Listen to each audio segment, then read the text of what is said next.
只带有剧毒的狒狒蜘蛛，是猪獴的开胃小菜。作为非洲最小的食肉动物，猪獴的体型只有人类的手掌那么大，但它却非常的凶猛。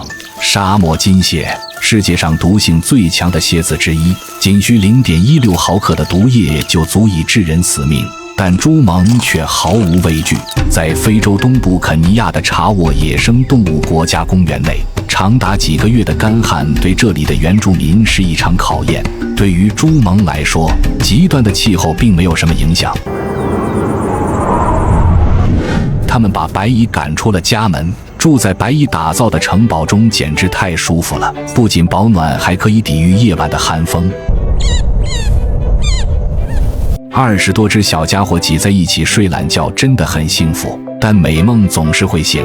犀鸟从枝头起飞来到了猪獴的洞穴口，它来催促猪獴起床，因为犀鸟饿了，想要吃早餐。它要猪獴起来给它找食物。这个讨厌的家伙让猪獴又爱又恨。所有的猪獴只能被迫起来，它们纷纷跑出洞穴。新的一天开始，在这片土地上，犀鸟和猪獴是一对黄金组合。通常一只犀鸟会搭档20只猪獴。犀鸟已经饿得前胸贴后背，但猪獴一点也不着急。一大家子正在梳妆打扮，相互做清洁。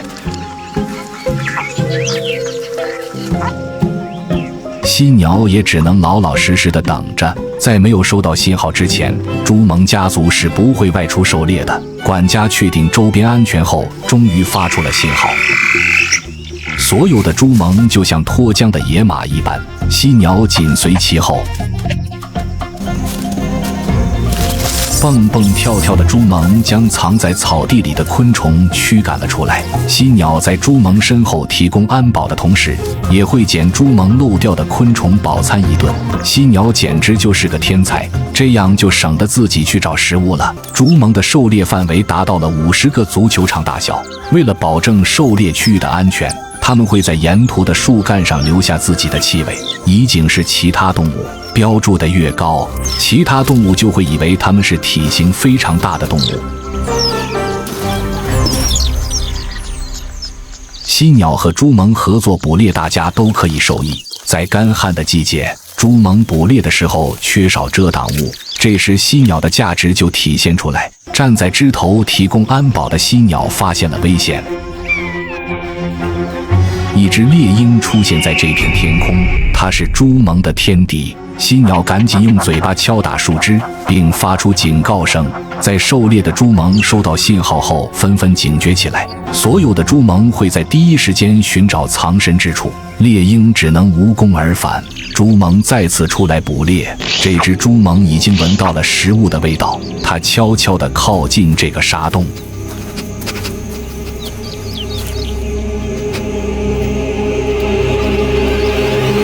果不其然，一只狒狒蜘蛛出现，成功捕获猎物后，它的小伙伴也想要分一杯羹。在猪獴的菜单上，非洲大蜗牛是他们的最爱。一只蜗牛长度达到了15厘米，不仅是世界上最大的蜗牛，汁水也很多，对于猪獴来说也很容易抓捕。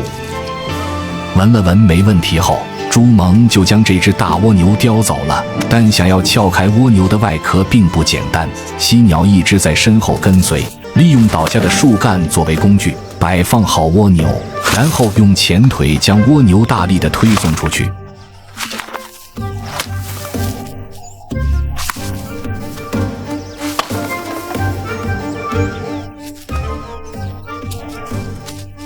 一次打不开，就不断地重复这个动作，最终蜗牛的外壳被敲开。犀鸟早就等不及了，猪獴正在大口地吃肉，蜗牛肉非常嫩滑鲜甜。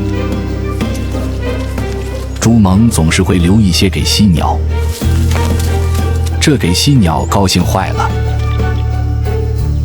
这种跨物种之间的友谊，在整个非洲并不多见。雷声隆隆，犹如万马奔腾而来，所有的猪獴全部逃回洞穴。干旱的季节终于过去，随着一滴雨水掉到洞内，雨季正式来临，雨水瞬间滋润了大地，万物也将迎来生机。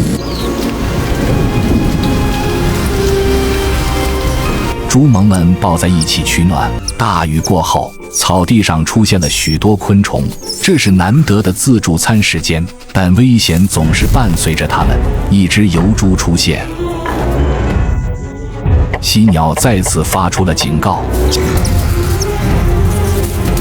尖锐而锋利的獠牙，150公斤的肌肉，让猪萌感到害怕。但猪萌很清楚疣猪到访的目的是什么。随着疣猪的趴下，猪萌也开始了服务。疣猪身上的蜱虫是猪萌很难吃到的美食之一，疣猪也将彻底清除身上讨厌的蜱虫。更多的疣猪来到了这里，这把猪萌忙得不可开交。同样，在疣猪身上标注气味，也是在向其他猪萌宣示主权。每一块区域都有专属的服务员负责。枝头冒出了绿芽，犀鸟和往常一样正在给猪萌放哨。猪萌家族也迎来了几十位新成员，这些刚刚满月的小家伙们活力无限。再过3个月，他们就将发育完全，家族的繁荣兴盛也将由他们传承和延续。